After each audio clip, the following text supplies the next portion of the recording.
ভাবছেন কি পদ্মাপাড়ির দেশে সেনা শাসন একদমই নতুন বিষয়, যেটা বর্তমান প্রজন্ম দেখল? একেবারেই তা নয়। এই মুহূর্তে দাঁড়িয়ে বাংলাদেশ ফুটছে আন্দোলনের আঁচে। শেখ হাসিনা তো রীতিমতো বাধ্য হয়েছেন প্রধানমন্ত্রীর পদ ছাড়তে। আপনি কি অস্বীকার করতে পারবেন বাংলাদেশের ছাত্র জনতা এই যে এত বড় আন্দোলন করলো, গণ অভ্যুত্থান করলো, তার পেছনে পুরনো ইতিহাস কোনোভাবেই দায়ী নয়? কারণ অতীত ইতিহাস থেকেই কিন্তু মানুষ শিক্ষা নেয়, অনুপ্রেরণা পায়। সেটারই কিছুটা রিপিট হয়েছে বলতে পারেন। এর আগে বহুবার দেখা গিয়েছে বাংলাদেশের ছাত্র জনতাকে সরকার পক্ষ দমিয়ে রাখতে পারেনি। শেখ হাসিনার পদত্যাগের পর বাংলাদেশ সেনা শাসনে যাওয়ায় অনেকে হায় হায় করে বলেছিল, কি হবে দেশটার ভবিষ্যৎ? দেশটা তো সেনা শাসনে রয়েছে, তাহলে কি মধ্যপ্রাচ্যের দেশগুলোর মতো হাল হবে? এই আশঙ্কাগুলো তৈরি হয়েছিল ঠিকই, যদিও হাসিনার পদত্যাগের মাত্র 4 দিনের মাথায় ডক্টর ইউনূস অন্তর্বর্তী সরকারের দায়িত্ব নেন। কিন্তু বাংলাদেশের ইতিহাস বলছে দেশটাতে সেনার শাসন একেবারেই নতুন নয়, বহুবার হয়েছে।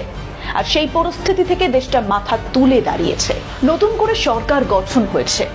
মনে করে দেখুন তো, চলতি বছরের 5ই অগস্টের কথা, যখন বাংলাদেশের সেনা প্রধান শেখ হাসিনার পদত্যাগের পর তার দেশের জনগণের উদ্দেশ্যে বলেছিলেন তিনি সমস্ত দায়িত্ব নিচ্ছেন যাতে তাকে সবাই সাহায্য করে। যদি 1971 সালের মুক্তিযুদ্ধের পর গত 50 বছরের ইতিহাসের দিকে তাকান, দেখবেন তার মধ্যে 18 বছর কেটেছে সেনাবাহিনীর শাসনে। 71-এর পর 3টি বড় মাপের সেনা অভ্যুত্থানের সাক্ষী হয়েছে দেশটা। তার থেকেও আশ্চর্য কি বলুন তো, বাংলাদেশের মানুষ 2 প্রেসিডেন্টকে নিহত হতে দেখেছে। 1 শেখ মুজিবুর রহমান, 2 জিয়াউর রহমান। বলতে পারেন বাংলাদেশের শিরায় শিরায় সেনা অভ্যুত্থানের একটা বীজ রয়ে গিয়েছে। গত 5.5 দশকে বাংলাদেশে একাধিক ছোট বড় অভ্যুত্থানের চেষ্টা হয়েছে, ব্যর্থ হয়েছে। শেখ হাসিনার সময় যেটা হলো দেখে তো হতবাক গোটা বিশ্ব। 15টা বছর। ভাবুন তো, যে শাসক 15 বছর ধরে একটা দেশ শাসন করলো, তাকে কিনা হটে যেতে হলো। তিনি 15 বছর ধরে নিজের দেশের জনগণকে তাহলে কি দিলেন যে সেই দেশের জনগণ তাদের মন থেকে প্রধানমন্ত্রীর নামটাই মুছে ফেলল? সত্যি প্রশ্নগুলো ভাবাচ্ছে। এখানে বলতেই পারেন বিরোধী রাজনৈতিক দলের ইন্ধন ছিল। শেষ পর্যন্ত ছাত্র আন্দোলন শুধুমাত্র ছাত্র আন্দোলন ছিল না, সেখানে রাজনৈতিক স্রোত মিশে গিয়েছিল। আবার এটাও ঠিক, ওই একই আন্দোলনে পা মিলিয়েছে ছাত্র থেকে শুরু করে সমস্ত পেশার সাধারণ মানুষ, যেখানে সবাই একযোগে শেখ হাসিনার পদত্যাগের দাবি করেছে। তাই না শেখ হাসিনা দেশ ছাড়তে বাধ্য হলেন? আজকের কথা হচ্ছে মূলত বাংলাদেশের সেনা শাসন নিয়ে কথা বলতে চাইছি। সেনা অভ্যুত্থান বা হস্তক্ষেপ বাংলাদেশের রাজনীতিকে বারংবার পরিবর্তন করেছে। বাংলাদেশের রাজনীতিকে যেতে হয়েছে পরিবর্তনের চড়াই উতরাই দিয়ে।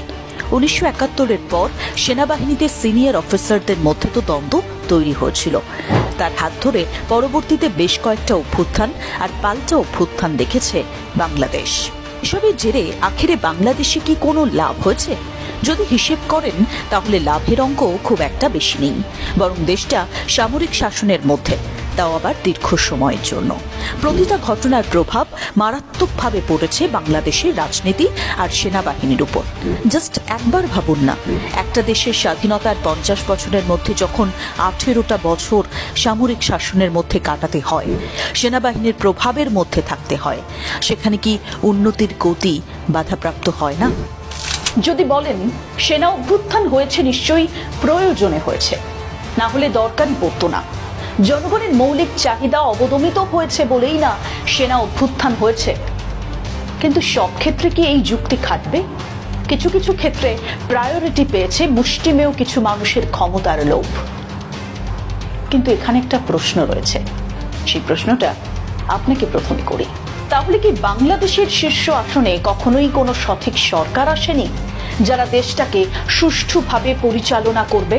এমন কোনো রাজনৈতিক দল কি বাংলাদেশের দায়িত্ব নেয়নি যারা দেশটাকে সুশাসনে রাখবে? আর যদি তাই হতো, তাহলে কি বারংবার সেনা অভ্যুত্থানের প্রয়োজন পড়তো? উত্তরটা আপনার কমেন্ট বক্সে থাকুক।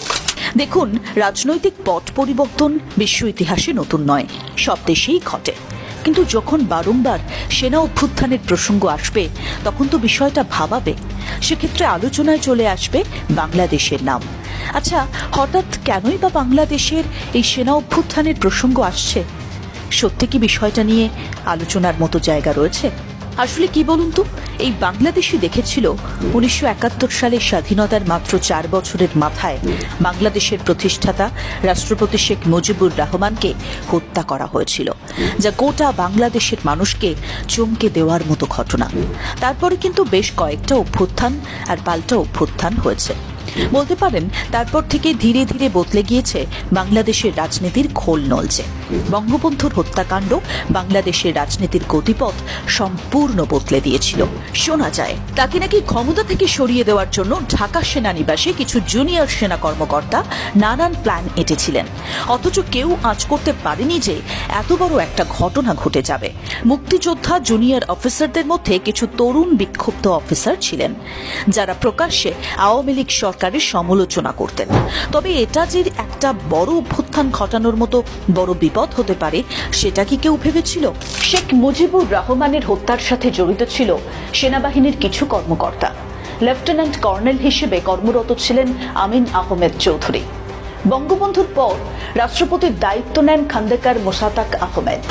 পুরোটাই নাকি আগে থাকতে পরিকল্পনা করা ছিল। বঙ্গবন্ধুকে ক্ষমতাচ্যুত করা হলে তার পরিবর্তে কাকে ক্ষমতায় বসানো হবে সে সমস্ত গোপনে রাজনৈতিক নেতাদের সাথে বৈঠক করে ঠিক হয়ে গিয়েছিল। জানা যায় বঙ্গবন্ধুকে হত্যার 2 সপ্তাহ আগে খন্দকার মোশতাক আহমেদের সঙ্গে যোগাযোগ করেছিলেন সেনা কর্মকর্তা রশিদ। যদিও তিনি রাষ্ট্রপতি হলেও ক্ষমতার কেন্দ্রে ছিল অভ্যুত্থানের সঙ্গে জড়িত কিছু জুনিয়র সেনা কর্মকর্তা। ওদিকে আবার জিয়াউর রহমান সেনাপ্রধান হওয়ায় ক্ষুব্ধ হয়ে উঠেছিলেন মেজর জেনারেল খালেদ মোশাররফ। পরিস্থিতি এতটাই তিক্ত পর্যায়ে পৌঁছয় যে সেনানিবাসের ভিতর যে কোনো সময় সংঘর্ষের আশঙ্কা তৈরি হয়েছিল।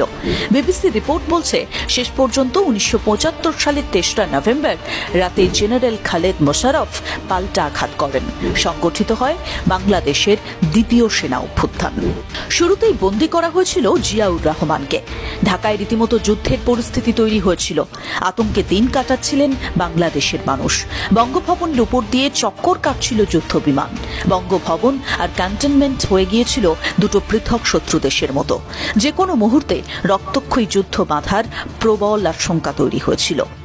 1975 সালের 7ই নভেম্বর খালেদ মোশাররফের নেতৃত্বে অভ্যুত্থান হলেও সেটা ছিল ভীষণ ক্ষণস্থায়ী, মাত্র 4 দিনের। তার মূল লক্ষ্য ছিল জিয়াউর রহমানকে সরিয়ে সেনা প্রধান হওয়া। তারপর হঠাৎ রাত 12টা বাজতেই গুলির শব্দ। কেঁপে উঠল ঢাকা সেনানিবাস। 7ই নভেম্বর মেজর জেনারেল জিয়াউর রহমান মুক্ত হয়েছিলেন ঠিকই, কিন্তু ওই দিন হত্যা করা হয়েছিল মেজর জেনারেল খালেদ মোশাররফকে। জিয়াউরের মুক্তির পরে এই পরিস্থিতি মোড় নেয় একদম অন্যদিকে। অনেকে মনে করতে থাকেন জিয়াউর বিশ্বাসঘাতকতা করেছেন। 7ই নভেম্বরকে বাংলাদেশের প্রধান দুটো রাজনৈতিক দল ভিন্ন ভিন্ন নাম দেয়। বিএনপি মনে করতে থাকে এটা সিপাহী জনতার অভ্যুত্থান দিবস, আবার আওয়ামী লীগ মনে করতে থাকে এটা মুক্তিযোদ্ধা হত্যা দিবস। আসলে এর মাঝেও এত সূক্ষ্ম সূক্ষ্ম ইতিহাস আছে না, যে আজকের রিপোর্টটা শেষ করা যাবে না। এগুলো বলতে গেলে ঘন্টার পর ঘন্টা লাগবে। 1981 সালে জিয়াউর রহমানের হত্যাকাণ্ডের পর রাষ্ট্রপতি হন আব্দুস সাত্তার। তখন ক্ষমতায় রয়েছে বিএনপি, কিন্তু ওই সেনাবাহিনী আর সেনা প্রধানের উপর রাষ্ট্রপতির সেভাবে কোনো প্রভাব ছিল না। রাজনৈতিক পর্যবেক্ষকদের মতে তখন থেকেই জেনারেল এরশাদ ধীরে ধীরে ক্ষমতা দখল করতে শুরু করে দেন। তার কাছে তখন অন্যতম অস্ত্র বিভিন্ন বক্তব্য। সেই সময় মন্ত্রীদের বিরুদ্ধে থাকা নানান দুর্নীতির অভিযোগ তার জায়গাটাকে পোক্ত করে দিয়েছিল। সময়টা 1982, 24শে মার্চ। রাষ্ট্রপতি আব্দুস সাত্তার সরকারকে উৎখাত করে ক্ষমতায় আসে এরশাদ। জারি করেন সামরিক আইন, এমনকি নিজেকে দেশের সশস্ত্র বাহিনীর সর্বাধিনায়ক বলে ঘোষণা করেন। এখানে গুরুত্বপূর্ণ কথা কি বলুন তো, এই জেনারেল এরশাদ ক্ষমতায় 9 বছর টিকেছিলেন। এই সময়ের মধ্যে তিনি জাতীয় পার্টি গঠন করেন। এরশাদের পতনের পর 1991 সালে বাংলাদেশে একটা সাধারণ গণতান্ত্রিক ব্যবস্থা পুনরায় চালু হয়। পরপর বাংলাদেশের 3টে সাধারণ নির্বাচন অনুষ্ঠিত হয়। যদিও 1996 সালে নির্বাচনটা ছিল অত্যন্ত বিতর্কিত। সংবিধানের নির্দলীয় তত্ত্বাবধায়ক তত্ত্বাবধায়ক সরকার ব্যবস্থায় আসায় অনেকেই ভেবেছিল এবার হয়তো বাংলাদেশ একটু স্বস্তিতে থাকবে আর রাজনীতিতে সেনাবাহিনীর হস্তক্ষেপ হবে না। কিন্তু না, এমন আশাই থেকে যায়। 2007 সালের জানুয়ারিতে আবার সেনাবাহিনী রাজনীতিতে হস্তক্ষেপ স্থগিত হয় বিএনপি সরকারের আয়োজন করা নির্বাচনে। তবে হ্যাঁ, সেনাবাহিনীর এই হস্তক্ষেপ ছিল একটু অন্যরকম। সরাসরি ক্ষমতা দখল করেনি ঠিকই, কিন্তু তাদের পছন্দসই বেসামরিক ব্যক্তিদের সমন্বয়ে একটা তত্ত্বাবধায়ক সরকার গঠন করে। 2008 সালে অনুষ্ঠিত হয় সাধারণ নির্বাচন। আবার ক্ষমতায় ফিরে আসে আওয়ামী লীগ। তারপর থেকে গল্পটা তো খুবই চেনা। এর আগে বহু রিপোর্টে 2008 থেকে 2024 এই সময় পর্বের মধ্যে আওয়ামী লীগ সরকারের নানান কার্যকলাপ আপনাদের সামনে তুলে ধরেছি। আপনাদের প্রচুর কমেন্টস পেয়েছি, ভালোবাসাও পেয়েছি। আপনারা চাইলে সেই সমস্ত রিপোর্ট দেখে নিতে পারেন আমাদের পুরনো ভিডিওগুলোতে গিয়ে, বা আপনারা চাইলে আমরা ডেসক্রিপশনে লিঙ্কও দিয়ে দিতে পারি। যাই হোক, কিন্তু প্রসঙ্গ আসবে যখন দেশের উন্নতির কথা, তবে হ্যাঁ, বাংলাদেশে গত 50 বছরে প্রচুর ডেভেলপমেন্ট হয়েছে, কিন্তু যতটা হওয়া উচিত ছিল ততটা হয়েছে কি? এটা একটা বিরাট প্রশ্ন। এর উত্তরটা আপনারাই ভালো দিতে পারবেন। বাংলাদেশের মতো একটা দেশ, অগাধ প্রাকৃতিক সম্পদ, বলতে পারেন সম্পদের ঠাসা, সেই দেশ কেন উন্নতি বা প্রগতির ক্ষেত্রে বিশ্বমঞ্চে হাইলাইটেড হয় না? রাজনৈতিক দলাদলি, রাজনৈতিক অস্থির পরিবেশ আর সেনা শাসন, আপনার কি মনে হয় না ঠিক এই পয়েন্টগুলোতে বাংলাদেশের উন্নয়ন বারংবার ধাক্কা খাচ্ছে? কি পাচ্ছে বাংলাদেশের মানুষ? কেন একটা সুসংহত রাজনৈতিক দল পাচ্ছে না যারা বাংলাদেশের হাল ধরবে, বাংলাদেশকে উন্নতির শিখরে নিয়ে যাবে? এক্ষেত্রে আপনার মতামত কি? অবশ্যই জানান আমাদের কমেন্ট বক্সে। আজকে আপাতত এই পর্যন্তই। আবার দেখা হচ্ছে পরবর্তী রিপোর্ট নিয়ে। ততক্ষণ পর্যন্ত আপনি ভালো থাকুন, সুস্থ থাকুন এবং অবশ্যই প্রথম Kolkata YouTube channel, Facebook channel দেখতে থাকুন। রিপোর্টের সঙ্গে ছিলাম আমি শ্রীবর্ণা।